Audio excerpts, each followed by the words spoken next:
قلنا له انت يا قيسي ولد مهدي ويا ابو الرجال، عندي سؤال شغل بالي وما له شفيه. في ذا الزمن يا رفيقي كل من له مجال، زمان عزلي كان من اول سفيه، زمان عزلي كان من اول سفيه. ليش الوفاء تلقاه يتجمل ويتحمل جبال، يتجمل ويتحمل جبال، يفزع ولكن ما بيلقى للمقابل وليد، والجيد كم جهده بيتجمل ويتحمل جبال، ولكن هو سبب هانا علي زيت في الصين.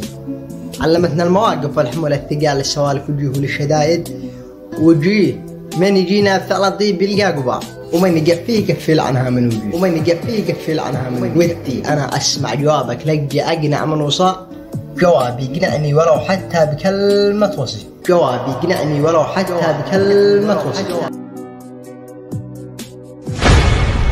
قال قيس ابتدأنا قافيات السجال، قال قيس ابتدأنا قافيات السجال، وذي بدع والله ان الرد منا يجيه. مرحبا في قوافي كل ابوها ارتجال، والف حياة بداود الحليم النبي. جيت يا بن زياد وكان عندك سؤال وانت طالب جوابي بالردود احتويه، وبشرني اجاوب وانسجر وامثال على الصحاب والصداقه ذي بدربه انتيه.